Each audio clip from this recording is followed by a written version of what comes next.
What differentiates Western musical tradition from other world musical traditions? Well, basically, with Western musical tradition, we should judge what was produced in the late Middle Ages, because what was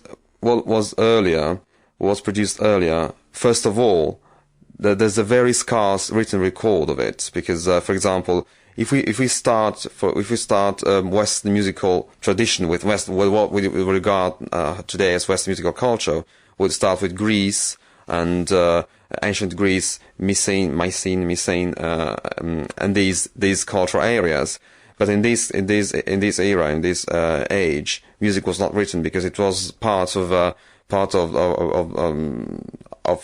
poetry, part of the theatre of tragedy and comedy. So it was not really an independent item of culture, an independent piece of culture. When it became so, basically, apart from Gregorian chant, is when music acquired its polyphonic status.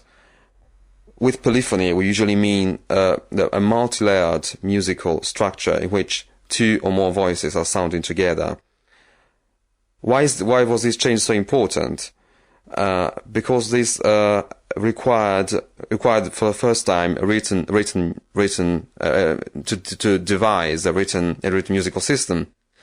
Because in order for two or more voices to proceed together and in a consequent way, to make sense, to make harmonic sense, they needed to plan it in advance, and this was made possible only by writing it down.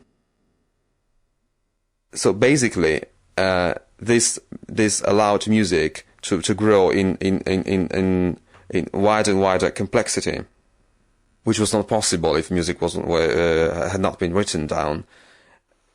This growing complexity confined, of course, the knowledge of most Western musical tradition after the development of polyphony, which is to be situated at the beginning of the 11th century.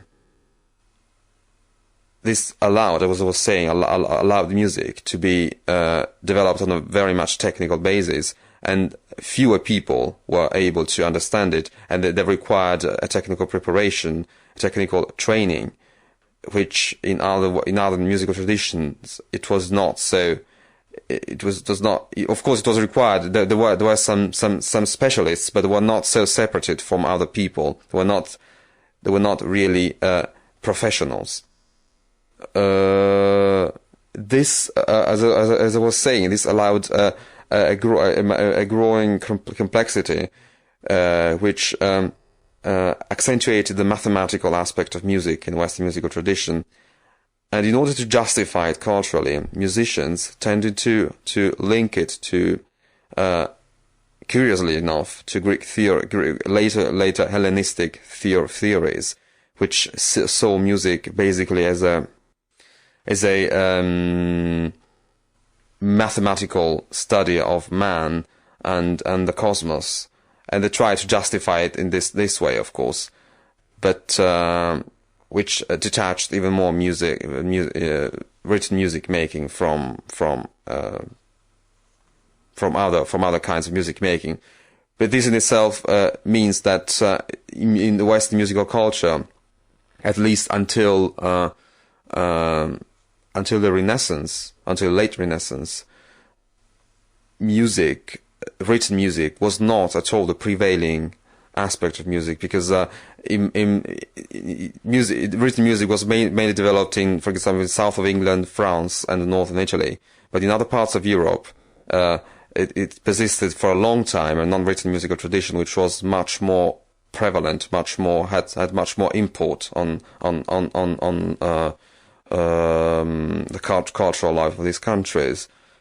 And even in the countries that where written musical tradition developed, it was for a very long time confined to very limited circles, to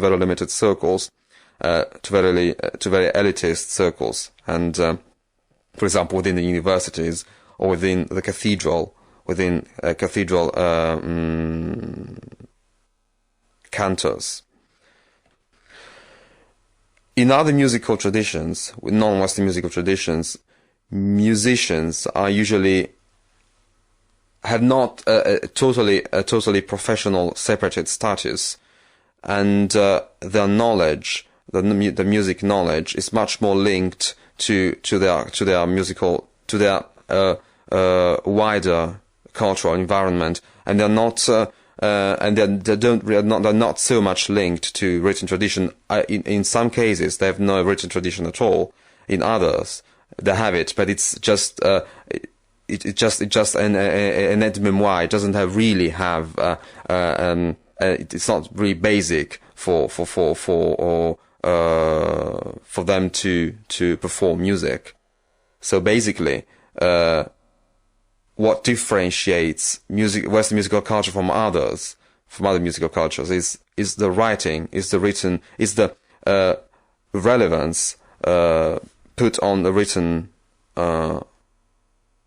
writing, which has become far more interesting for Western culture than improvisatory music making, and which differentiates. And so not only from Western musical tradition from other cultural traditions, but also from so-called non-classical popular musical traditions in the Western world.